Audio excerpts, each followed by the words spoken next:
I decided to go to seminary and to become a minister in a particular context. I was working in a shelter with abused and abandoned kids.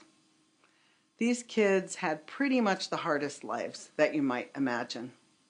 And what I was struck by over and over was how, given the chance to receive love, given the chance to become sweet and kind, given the chance to care, they took it.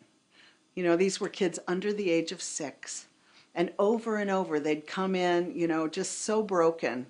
So the lights would be off. And within literally a week, you would see a different kid start to emerge.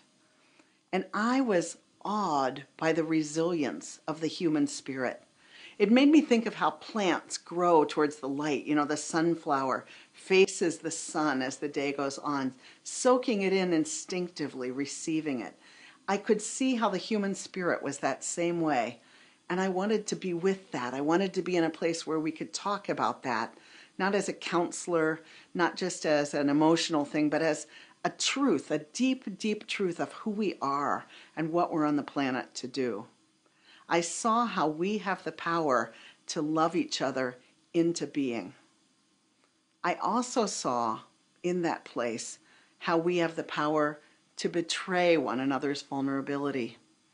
Over and over, those precious kids would come to life, and then because the system, and I understand that there's real research backing this up, said that their home was the best place for them pretty much no matter what, we would send these kids, these loved up, buffed up kids. The parents would come and say, oh, well, now it's a good kid. Now my kid's cute. Now I would like that kid back.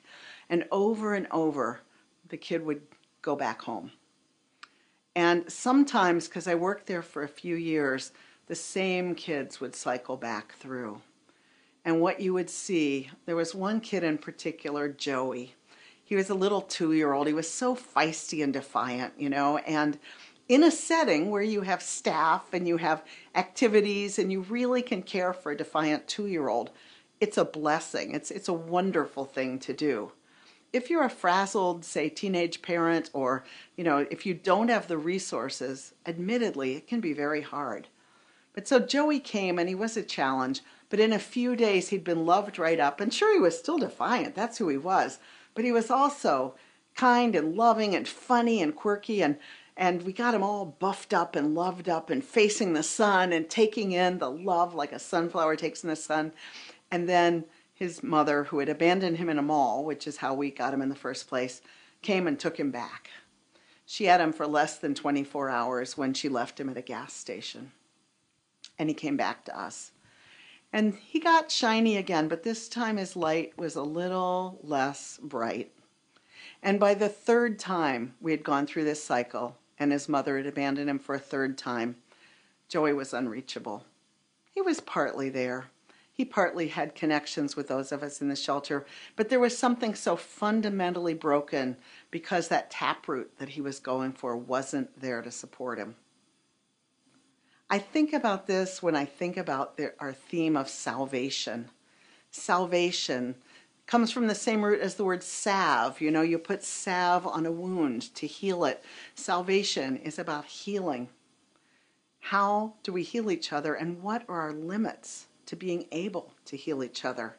How can we find ways to get in there with people who have shut off for such good reasons? How can the healing seep in? One of the places where I get a lot of hope is in CLF's prison ministry.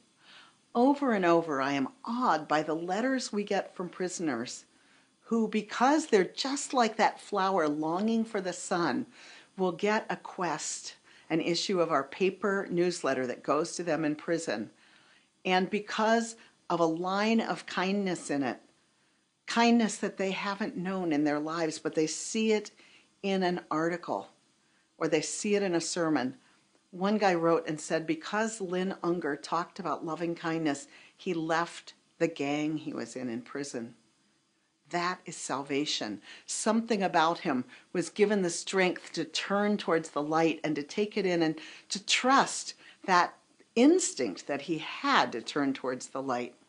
You know, when kids are born, when they're precious babies, they just seem, like, oh, they're just so pure. It's kind of like in Minnesota when we get new snow and everything is just so beautiful and clean and everything that was ugly is covered up.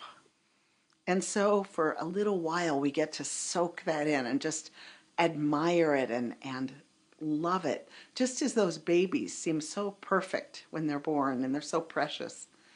And then just like all of us in life, the imperfections, the wear and tear is very real because we don't live in an ideal world. None of us do. And just that way, here in Minnesota, the snow starts to look really different. It gets on these clumps on the back of our cars and it just hangs there. And, as the winter progresses, we kick them with more and more frustration and maybe even anger, these, gross clumps of snow. It's not beautiful. It's not fresh. And in a way, that's all of us. We are the beauty, we are the divinity, and we are the clumps. We're the just the annoying, frustrating, far less than perfect stuff. So in all of that, where's the salvation? There's a temptation to say the purity is salvation, and when we're dead, we'll be pure again, and to separate God somehow from life, as if there's this other place where there's just purity. I don't believe in that other place. I don't know a God of another place. All that I know that's holy comes through my very, very imperfect body. My home for my soul is me. That's all I have to work with. And that's all we each have to work with. We're all so imperfect, and yet in that very imperfection, I believe healing, salvation is to be found. So for me, what my ministry has always been about, whatever my job title, whatever I've been doing, is finding ways for that healing to come through to me and to go out to others. When I was working in that shelter years ago, I was a young adult and I was recovering from a breakup. And that breakup, for reasons I still don't quite understand 35 years later, that breakup, I just fell apart. I really disintegrated over that breakup in a way that deaths and things that outwardly would seem much more horrific since that I've lived through have not taken me apart. But that breakup, I literally felt as if I had no connective tissue. I would swim a lot just to feel the water holding me, just to feel like something was holding me because I couldn't feel it inwardly. I felt that I'd completely had no holding going on. And where I found healing besides the pool was in caring for those children. When I looked at those children, I saw myself. Every act of kindness I put towards those children was an act of kindness that I put towards myself. And I learned something there that somehow I'd never learned in childhood. And that was this: there is no such thing as an unlovable child. There is no such thing. There is nothing that a child can do that takes them away from love. But what there are adults who are unable to love, who are unable to provide that love because of our own broken places. So salvation, at least in part, I believe, our salvation for ourselves is to be found only in offering that love to others. In caring for others, we ourselves are healed.